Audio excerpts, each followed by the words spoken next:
say, top billin'. Alright, y'all, fly, Eagles, fly. It's game week, and your boy is beaming from ear to ear. I cannot absolutely wait for this season to begin. And it begins with the New England Patriots getting that ass tucked like a looter in a riot. Straight up, right? Listen, man. But before I get to that, maybe later on in the week, we might do a little preview stuff. I never really do the preview type stuff. I'm always more of the reviewer there. But I may do a little something on that, maybe. But I wanted to talk about my man JB, James Bradberry, moonlighting in the slot.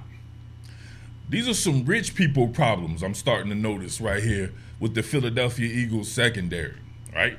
I've already remarked about Eli Ricks. My man ends up not only making the team, he makes the 53-man roster. You got Mario Goodrich there. We know Avonte Maddox in the mold, right, in the picture there. You also have guys like, of course, Darius Big Play Slay, Kelee Ringo, and these guys, right? We're just talking about the cornerback position. To me, JB in the slot is very interesting. On one hand, I can kind of see that depending. I straight up forgot about Josh Jobe. So to me, JB in the slot would be obviously nobody's dumb enough to put their all-pro cornerback in the slot permanently. On certain matchups, maybe there's a bigger receiver inside or something like that. I can definitely see JB doing that. Maybe there's even a tight end they would want to match up with. I can see JB doing that. Other than that, JB is a guy who needs to have his ass bent to that sideline, right? Pause, right? This is when JB is at his best right here. JB is the prototypical zone corner, or an off-man quarter in read and react. If he can see the quarterback, have eyes on the quarterback while being in lieu with the receiver, having him in the peripheral, it's too easy. If he opens up, shuffle with his, look at that. You see that? Turn those hips, nasty. You're not messing with JB like that, right?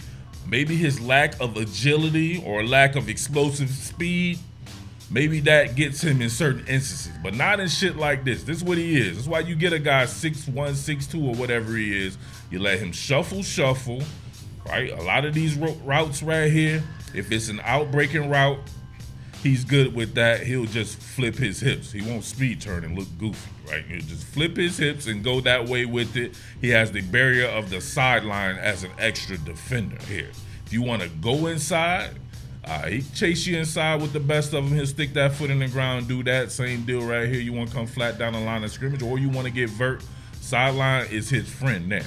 So that makes up for the lack of agility or athleticism and his playing, his football intelligence, his play smarts, his FBI is off the charts. JB in the slot, not so sure about that. That's another man's land right there. That is agility central. Now, I hate to bring this up because I saw a lot of people trashing my boy JB after this particular game, and people were wanting him, right, in free agency to go on somewhere else.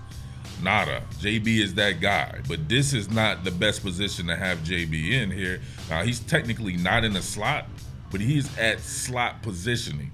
When they motion Juju Smith-Schuster in here, this motions him a little bit tighter to the vest, right, almost on a divider alignment, and then you get a two-way go.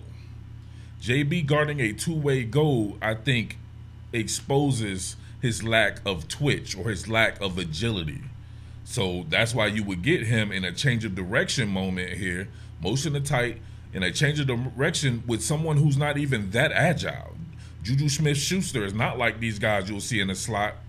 Some of these slot machine types you'll see, like a Justin Jefferson or a Jerry Jeudy. These guys are very elusive and wiggling, but him having to bog down like that and change direction, he didn't trust it. And JB usually trusts stuff like that when he can just follow you inside, have his butt to the sideline. Certain routes he'll be able to jump, certain routes he'll be able to squat on. He understands that from that standpoint. This is more of a man-to-man position. That's why I like a guy like Avonte Maddox in this position, or a guy like Mario Goodrich. So I have to know, if JB moonlighting in the slot a better option than an Avonte Maddox just playing in the slot, and JB playing on the outside where he's one of the best in the league, or is getting one of the younger guys out on the edges, like a Josh Jobe or an Eli Ricks or whomever that could be out there, and then moving JB to the slot, is that worth it? Is this just rich people problems that we're encountering right here? You know what I'm saying? Look at his ability to work zone principles here. He's working in tandem with Kyzir White. You'll have this underneath zone right here, Ezekiel Elliott running an out route. You get a post corner here by Michael Gallup, and they want him to attack this shorter route so they can get this to the pylon back here behind him. Ain't happening against JB. He's too damn smart. You can see it right here. Look, initially he thought about it a little bit, but he's just too damn smart on him. This probably could have even been a bait. Look, him and Kyzir right there, he immediately doubles back and sinks back. Nothing you can do with that. You know why? His butt is to the sideline, right? When he's able to work with his butt to the sideline, there's certain routes he does not have to defend. You're helping him out as a zone corner with a lack of elite athleticism. But he has an elite mind, and he has an elite frame too, and you can see him, boom, end up breaking that up. He had enough depth at least to be able to get his hand on the ball right there. Absolutely fantastic. All right, now you see us running coverage across the board right here. JB's pretty much the beneficiary of this. He didn't really do anything. They're trying to run this bang 8 right across his face right here. You got 2 deep safeties here, Chauncey Gardner there, and then you have JB with what? His butt to the sideline, and he's able to read the quarterback from there. But to the sideline, if there's an outbreaking route, all he has to do is flip his hips, and he doesn't have much ground to cover. He's able to peer inside as much as needed, but he's able to keep his eyes on the quarterback there. You can see Davis Mills off with the throw there. They didn't get the memo, and JB, Johnny on the spot, getting himself a pick there. So, listen, rich people problems, no doubt about that. Any of the combinations you work with, I think, will be impactful.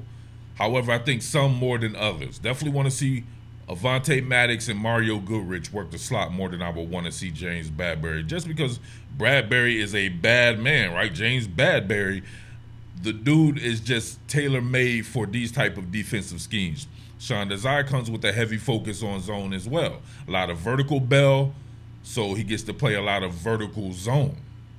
So imagine that there. He's tailor-made for that as well, but listen, who are we to question what they're doing? Sean Desai and these guys are making a lot of money playing football or coaching football. So if he sees something in JB, man, I'm very interested to see what he sees there. Maybe he has JB's agility pegged more. Or maybe they'll be playing some type of inside zone instead of man on skill. Or maybe you get it to where he's just matching up with bigger defenders there. But let me know what you think about that, man. It's very intriguing to me.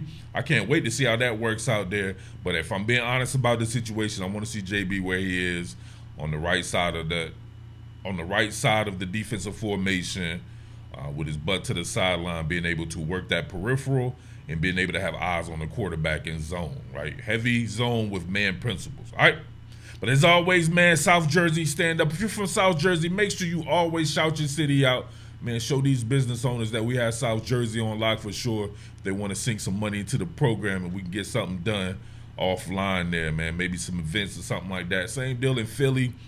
Shout outs to the entire Philly, West Philly, South Philly. Shout outs to the entire Delaware, of course, Christiana, Newark, and Wilmington for sure, Newcastle.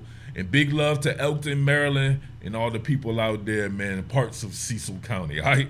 For sure. It's your boy Murph, a.k.a. the Underground King, a.k.a. Mid-Atlantic Murph, b.k.a. Jersey Murph. Big salute to you guys out there, all right? What more can I say? Top Billin.